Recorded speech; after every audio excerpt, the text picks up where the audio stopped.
We've also grossly underestimated that volume of feedback would come at the busiest cycle of the year. We can totally understand the frustration that mounted. We totally can see how people are feeling left out of the conversation. Now, with this feedback that we're getting, we can totally make adjustments. That's the whole point.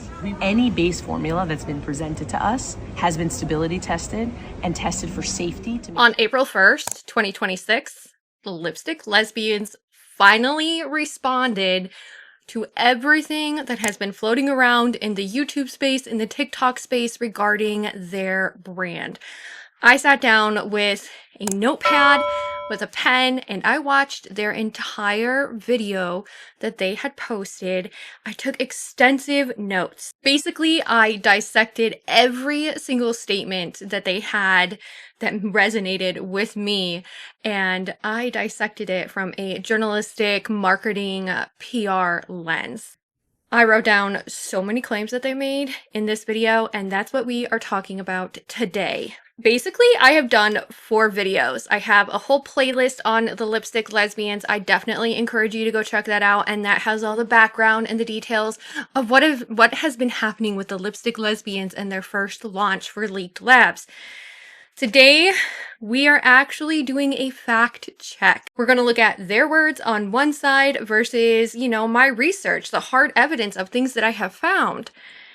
And I have 7 different key points that we're going to be talking about today. So let's get into it. So if you guys are coming into this controversy and you don't know anything about it, the Lipstick Lesbians are and I'm going to say their name wrong, Alexis Androulakis and Dr. Christina Bezias Androulakis. They have a combined 1.75 million followers over on TikTok, and they are known as the Lipstick Lesbians. Alexis, who is the front runner of the show, who is the one who's usually on camera for the Lipstick Lesbians, she spent a very long time in product development, working with many, many brands. She and her wife built a very valuable platform, breaking down products, breaking down the formulations, the ingredients, the packaging, and presenting it to you in an educational aspect. And basically telling consumers, this is what has never been seen before, looking at key ingredients in those products, and didn't have notes, they didn't have props, they just went into the store, picked up a product, looked at it, and broke it down for you. And it was very real, it was very raw, it was very in the moment. And that's what Alexis did for the Lipstick Lesbians. Now, Christina, who is the wife, she holds a PhD in technology, education technology with that. Together, they have positioned themselves as translators of beauty, of what's going on in the beauty space in terms of product development and things that are on the shelf currently. And like I said, they break it down for you. And they show you all that's inside of that certain product or in the beauty industry. And that sort of positioning really we need to make note of, because that is what they built their foundation on for Leaked Labs, is transparency of the beauty industry, way formulations work, and, breaking down of the ingredients. So in February of 2026, they announced that they would be launching Leaked Labs. And this was described as a brand built around what Alexis calls innovation orphans. I've heard her refer to that quite a few times. Basically, they were formulations that were just sitting on the shelf, and they were not being picked up by brands, but they had huge potential. And what they wanted to do with these formulations that were passed over by brands was leak it to us, the consumers, in very limited quantities, where we could be the focus group and give our feedback on that product as to whether it would make it into a permanent collection for Leaked Labs or if the entire project would be scrapped. They implicitly promised the industry has been slow and risk averse, and we are liberating what they left behind for you. The first product, Leak 001, was the Amplify Flexi Powders, and it launched on April 6th of 2026. It was a water-activated pigment disc that could be used as an eyeshadow, wet or dry, and you could also apply it to the cheeks of your face if you wanted a highlight or maybe a blush lighter. And they sourced these from an Italian contract manufacturer called Chromavis Vareva. They launched 4 of the discs in a generic tin with a sticker label and described it as inspired by perfectly supple lasagna. They sold these for $34 plus shipping, so people were paying upwards of $40 depending on how much their shipping cost was. And it sold out on launch day, and people were really excited about it. Like, you know, they had heard that this was going to be more innovative, that it was a, you know, interesting concept by any means. And then problems began, which we reviewed in all of the videos that I have mentioned before. But before I get into the response, I need to lay down some regulatory groundwork for you guys because it does apply to the response video of all the questions, of all the problems that were being had with the first launch. The reason why we need to lay this groundwork as well is because it is going to establish the credibility. It is going to establish the evidence later on as well when we present it against what they said in their response video that they posted on April 1st. The first question that came into mind from a lot of viewers, and this is something that we have to that we really have to address before we get into the response video, is what the law actually requires for regulatory groundwork for testing on a cosmetic. The FDA does not require pre-market approval for cosmetics. It's not a loophole. It is the stated structure of the U.S. cosmetics law confirmed directly on the FDA's own website. What the law does say, though, and this is important, this is key, the manufacturer or distributor of a cosmetic is legally responsible for ensuring that a market product is safe when consumers use it as directed. Legally responsible. The burden sits entirely on the brand to make sure that it is safe when consumers use it, especially as directed. Now, in 2022, Congress did pass the Modernization of Cosmetic Regulations Act, or I'm going to call it MOCRA. If you know how that's pronounced, please leave me a comment down below, but I'm calling it MOCRA, okay? The most significant update to the U.S. cosmetics law since 1938. That's pretty crazy, actually. That's almost 100 years later, and that's a whole other thing. Under MOCRA, the brand, not the contract manufacturer, bears legal responsibility for safety substantiation of the finished consumer product. Not the manufacturer's base formula, not the prototype that was presented at a trade show, the finished product. What the consumer buys.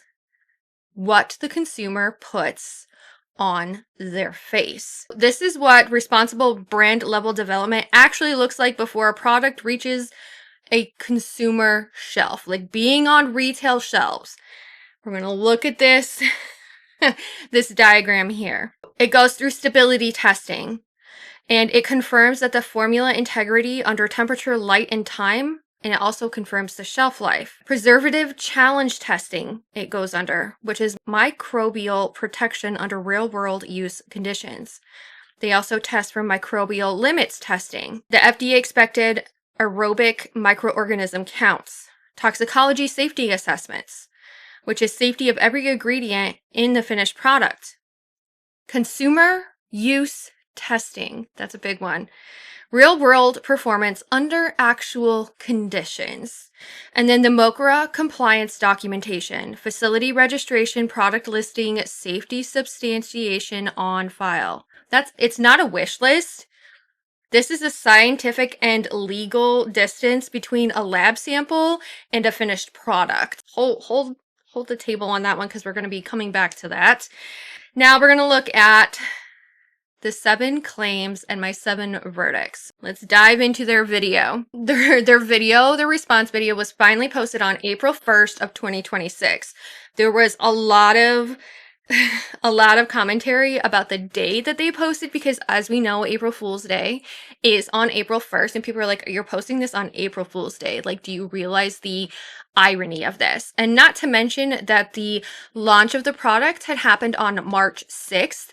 So a month almost after their product had launched, they're finally posting a response video. Their comment section honestly did not let go of any of this. And we're going to take you through 7 specific claims that they made in this video. And this is not my characterization, this is not my characterization of their words. This is their exact words that they said in their video. Any base formula that's been presented to us has been stability tested and tested for safety. Read that again, because there are some keywords in there. Base formula. Not the product we sold you. Not the finished cosmetic. They specifically say, Alexa specifically says, the base formula. That is what comes from the contract manufacturer. The base formula. Basically, the test that they did before they presented it to potential clients, to potential brands. The base formula. It is standard practice for them to do a little bit of testing. That is why manufacturers do before they take it to a trade show. But it is not a brand's safety substantiation that is required by MOCRA and everything else that we just discussed. Now, just remember MOCRA, because under MOCRA, the brand bears legal responsibility for safety substantiation of the finished consumer product. The manufacturer's base formula test and the brand's finished product safety substantiation are 2 completely different legal obligations. Okay? What did Leap Labs commission then? What additional testing did they conduct before they made it distributable to people who purchased it? I make a note in here. What testing did they conduct on the specific formulation in the specific packaging under the specific consumer conditions in which it would be used? And that's actually something that I questioned the brand myself. Like, what extra testing? You say it's been tested. What kind of extra testing did you put this under for stability? Because this is being stored in 1 tin for 4 little discs and they are wet. And we all know what happens to wet in a cool, dark, dry place. It can get moldy. They didn't answer that. They didn't answer the extra testing that was done. They answered a different question. They basically said, with enough precision that it sounds like an answer. Base formula does not equal a finished consumer product. MOCRA places brand level safety substantiation responsibility on the finished product. Real world reviews documented air exposure stability failure within 1 week of purchase. The exact failure profile that stability testing is designed to catch and correct before you sell it, before you launch it. The evidence. 1 week of air exposure. A reviewer documented the product degraded into what she described as a gelatinous blob.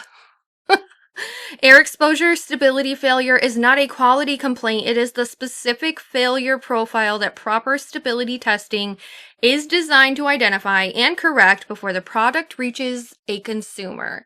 So what is the verdict on the first claim?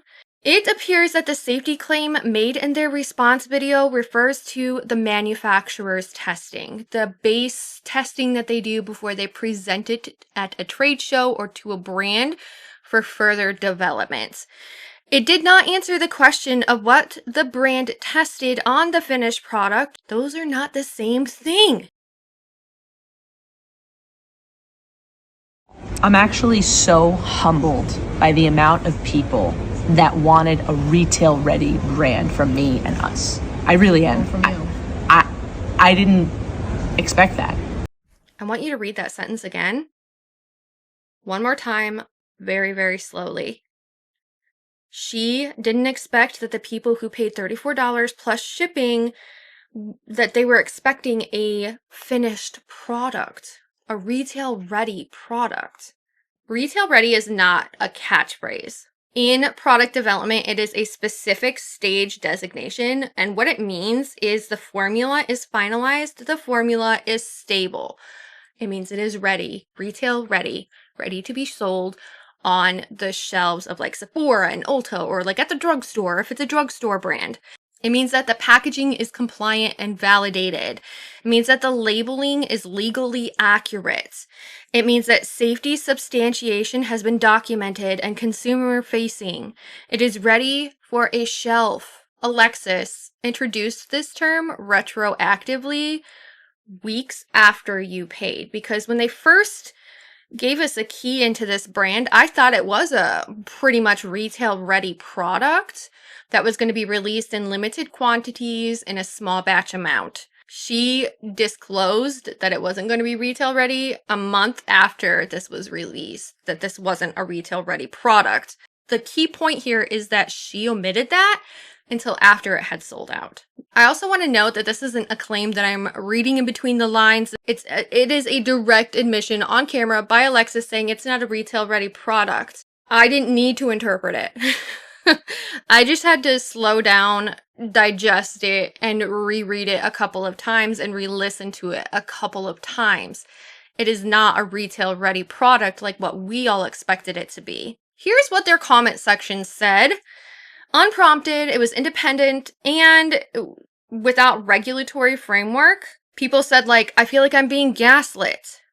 4,102 people felt it immediately, and they agreed with that comment. They didn't need Mokra to tell them there was something wrong with the timing of that disclosure. The product that they released was not retail ready at the time of sale, which I think that one's kind of, we already knew that, but we were led to believe it was going to be more ready, and it's not.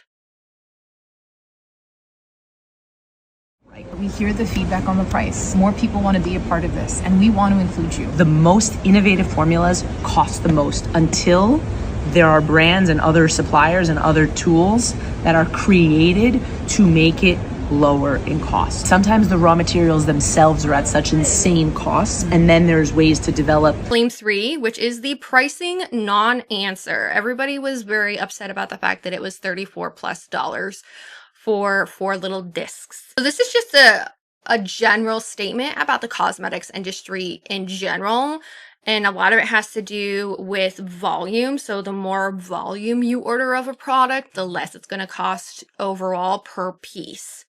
That's something that I even know as a person in marketing and in journalism. That's not an answer, though, to their specific question about why they priced it at $34. The product was 0.07 ounces with a generic sticker label in a generic tin that cost you like 10 cents to buy, okay? And they charged you $34 plus shipping, around $40 for the entire thing. They said that they are committed to radical transparency, drawing back the curtain, showing you what's behind it, and that's what they've said. That's not my words, that's their words. They want transparency, they want to draw back the curtain, but why wouldn't they show the actual breakdown of like how much the product costs versus how much, you know, they're shipping to you, like the overhead for packaging, the overhead for shipping, which was paid for by the customer, the overhead for packing the products.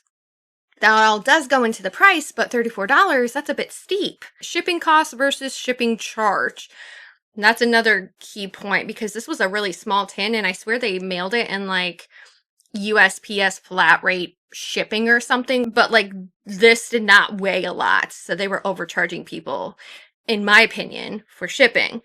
They didn't show you any of that. They weren't transparent in any way at all. They just gave you a broad statement about, you know, things are going to cost more because they're in smaller runs. Their comment section also arrived at the same question. They said the sea of sameness, the ethos of education. So we were just saying random words instead of just dropping the cost calculation. There were 4,000 likes on those types of comments. Tons and tons of engagement. The verdict is that they gave a non-answer. They gave an industry standard statement. The specific question was not addressed regarding pricing for this specific product.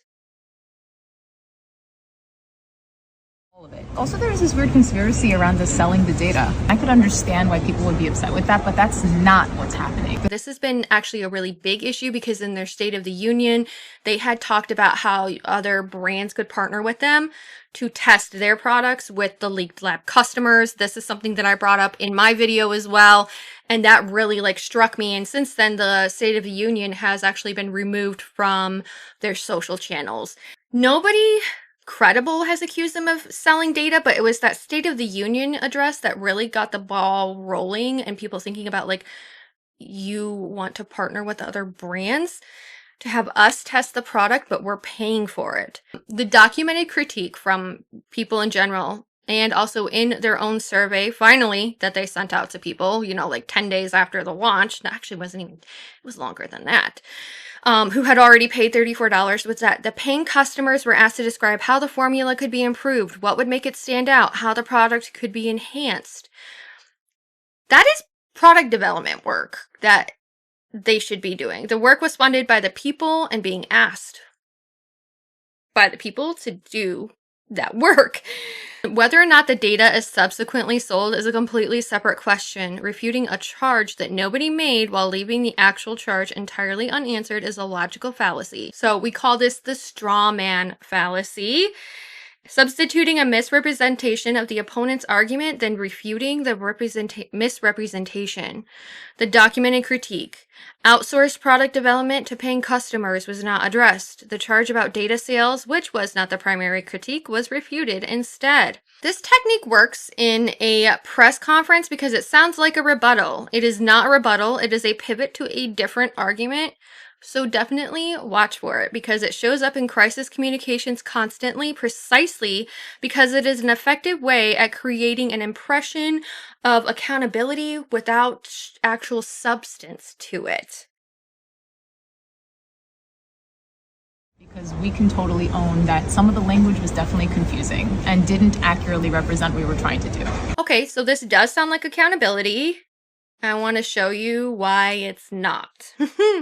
Confusing language is what happens when assembly instructions are unclear, like you don't know how to follow them.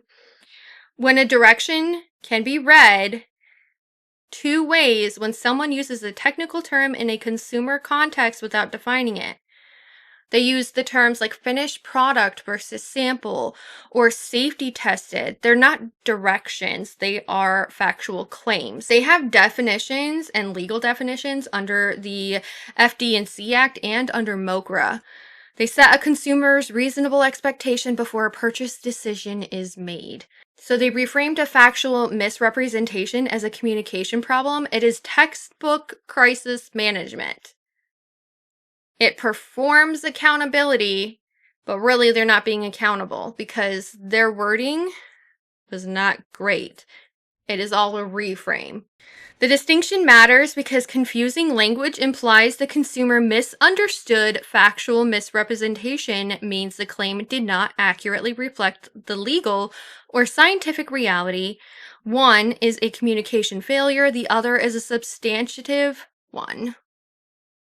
So they reframed. They didn't take accountability.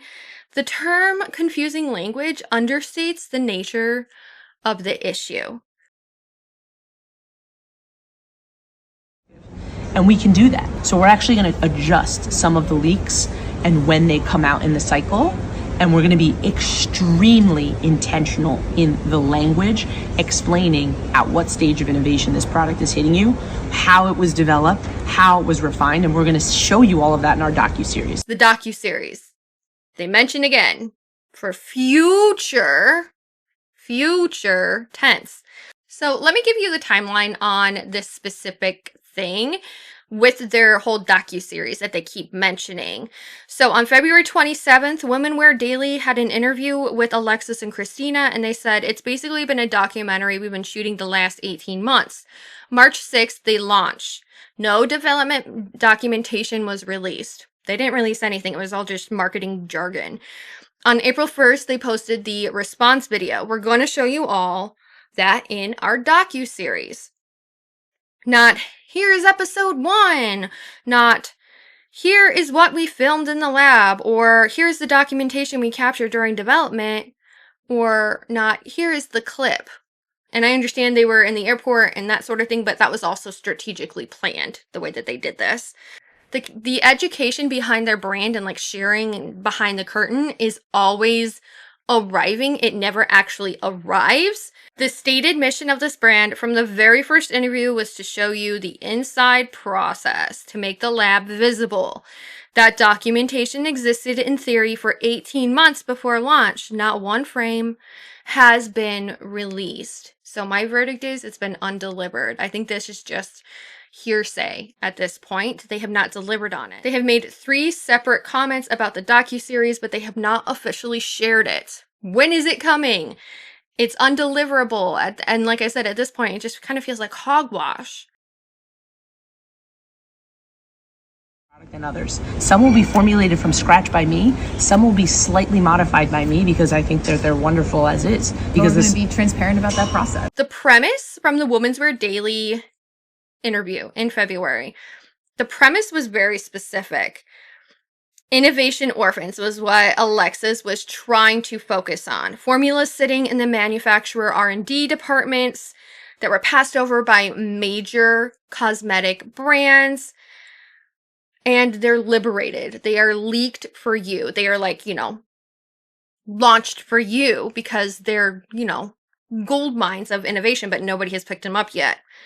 That was their intellectual property claim. When they did the interview, when they first made note of the brand, that was the authority claim that they had. That was the value proposition. That was the identity of the brand when they first announced Leaked Labs. But the statement retroactively expands the definition in their response video to include formulas that Alexis is going to create from scratch, formulas that Alexis is going to modify, and innovation orphans. It was announced in this April 1st video.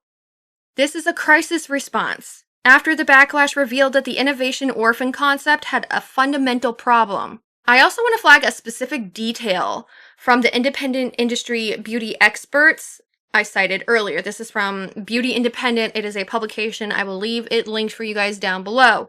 Joe Anthony, founder of Pensive Beauty, noted that most formulas sit on a manufacturer's shelves for a specific reason. A lot of people actually pointed that out.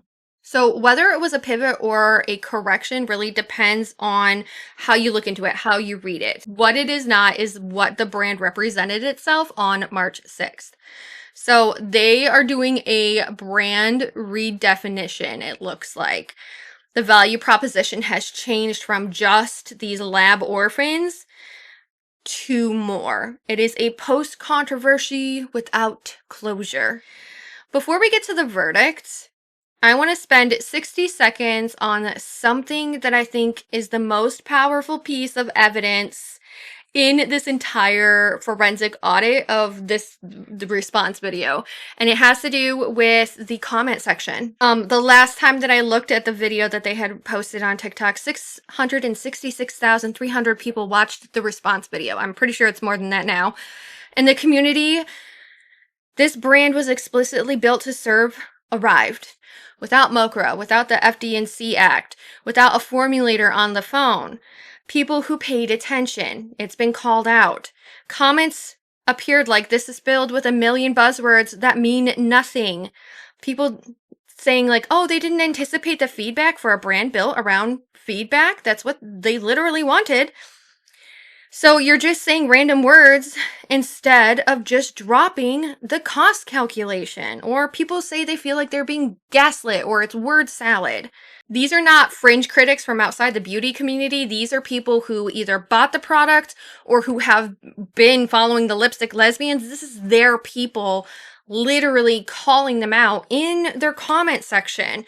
The audience. Their audience that they built, that they curated over however many years they've been on TikTok, they are calling out the brand. And that tells you something super important. That the issue here is not complexity that requires industry knowledge to detect. You don't need that industry standard, the industry knowledge to know that something isn't right here. It's all visible to the naked eye that 1 + 1 does not equal 2 in this instance, that something is not adding up here. So at the top of this video, I told you there were 7 claims, 7 verdicts. So here's the scorecard, and we're going to look at this. From their claim, any base formula has been stability tested. And the verdict on this is base formula does not equal a finished product. The brand level safety obligation under MOCRA was not addressed. Real world stability failure was documented within 1 week. So their claim that it has been stability tested has been unsubstantiated. So they also said, I didn't expect that people wanted something retail ready. This is a post hoc admission of material non-disclosure. You were owed this information before purchase. This was admission against interest because they had led people to believe that we were getting a retail ready product. Them saying the most innovative formulas cost the most. Industry level statement. This is just a standard statement. No unit cost breakdown was provided. Showcase samples and the breakdown of how showcase samples worked was discussed. And showcase samples of this type are typically provided to brands for free. They give you a non-answer. They didn't give you an answer. They gave you kind of just word salad again. And then they addressed that there is a weird conspiracy around selling the data. This was a straw man effect. It was a documented critique and outsourced product development to paying customers. It was not addressed. They deflected. Some of the language was definitely confusing, they had stated. Finished product, safety tested, these are legal terms of art. They aren't ambiguous directions.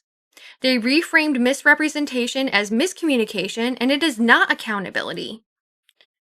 They said, we're going to show you all of that in our docuseries. This is the third time this promise has been made. Still future tense. The education continues to arrive after the purchase, never before it, like they had discussed in their Women's Wear Daily interview. This is an undelivered promise. Some will be formulated from scratch, some retail ready. So the original brand promise was that innovation orphans only were going to be used. Now, post-controversy, they're expanding the brand definition without an announcement. So they did a material redefinition of the brand. And I don't even think that people realized this. 7 claims. 0 of them hold up to the evidence without qualification. Some of them don't hold up at all. Some of them are completely unsubstantiated. And I want to be precise in what that means and what it doesn't mean, okay?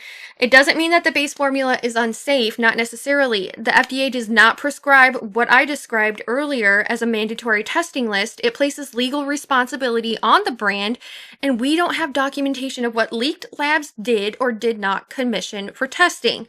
That absence of documentation is itself a data point, but I'm not going to overstate it. We were led to believe that these were going to be more retail-ready products, that it was only going to be innovation orphans and not formulations by Alexis herself or reformulations by Alexis herself. It doesn't mean that the lipstick lesbians don't know this industry. I mean, clearly they do. Clearly they have experience in this industry, but it also means something else, okay? When a brand explicitly built on trust and radical transparency posts a 6-minute video response to a trust crisis, and every single claim in that response either deflects, reframes, or answers a question nobody asked, that is not a transparency response. That is an optics management response.